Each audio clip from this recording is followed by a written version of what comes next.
පාස්කු දින ත්‍රස්ස ප්‍රහාරයට අදාළ මේ මොහොතේ පවතින සංවාදය සම්බන්ධයෙන් මං ප්‍රශ්න කිහිපයක් අද මේ ප්‍රවෘත්ති සාකච්ඡාවේදී මතු කරන්න කල්පනා කළා.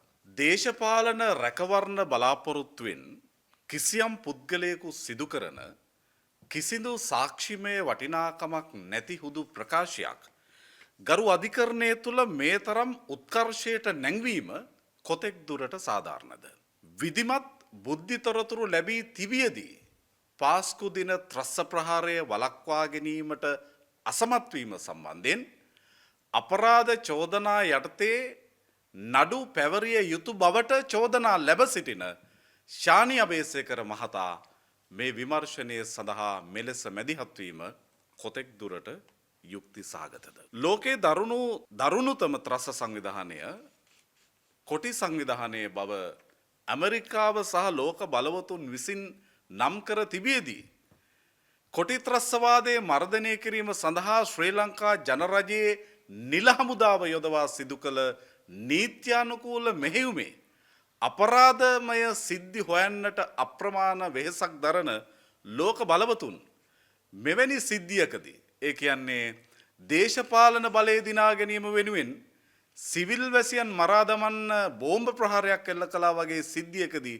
නිහඬව ඉඳී කියලා ඔබ හිතනවද? වයස අවුරුදු 11ක පුංචි දරුවෙක් ඇතුළු ඇමරිකානු පුරවැසියන් 5 දෙනෙකු මේ ත්‍රස්ස ප්‍රහාරයෙන් මියගොස් සිටියේදී කවුරු හරි හිතනවද ඇමරිකාව මේ සිද්ධියේදී මෙහෙම නිහඬව හිටියේ කියලා? මේක දේශපාලන බලය දිනා ගැනීම සඳහා ශ්‍රී ලංකාව ඇතුලේ සිදු කරපු දේශපාලන ව්‍යාපාරයක මැදිහත් වීමකින් සිදු කරපු ප්‍රහාරයක් නම් ඇමරිකාව ඒ සිද්ධියේදී මෙහෙම නිහඬව ඉඳීද?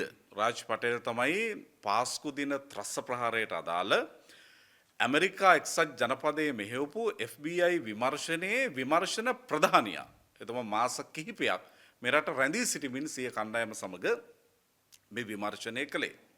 ඔහු එක අවස්ථාවකදී කියනවා FBI ආයතනය ඇමරිකාවෙන් පිටත ජාත්‍යන්තරයේ සිදු කළ සුවිශේෂීම විමර්ශනය තමයි ශ්‍රී ලංකාවේ පාස්කු දින ත්‍රස්ස ප්‍රහාරයට අදාළ විමර්ශනය කියලා.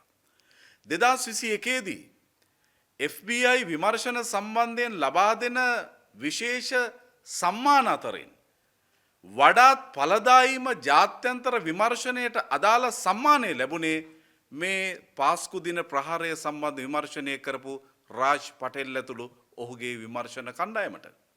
FBI එක විතරක් නෙවෙයි, ඇමරිකානු හමුදාව, ඇමරිකාවේ අනෙකුත් සිවිල් දෙපාර්තමේන්තු මේ සඳහා මැදිහත් වුණා. ඇයි මැදිහත් වුණේ?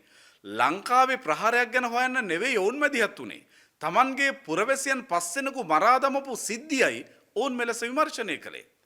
ඊට අමතරව ජාත්‍යන්තර පොලිසිය, ඔස්ට්‍රේලියාවේ ෆෙඩරල් පොලිසිය, ඒ වගේම මේ සිද්ධියෙන් විදේශිකයන් 45 දෙනෙකු මිය ගියා.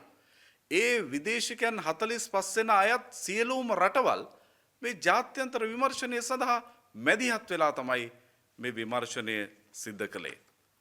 ඒ සියල්ල මම අද මේ ප්‍රවෘත්ති සාකච්ඡාවේදී මතු කරන්න කල්පනා කළේ ඊයේ අපිට ඇහුණු එක්තරා තර්ක කිහිපයක් සමාජයේ සාකච්ඡාවට ලක් වෙමින් තියෙන නිසා. මම නැවත එනවා මුලට.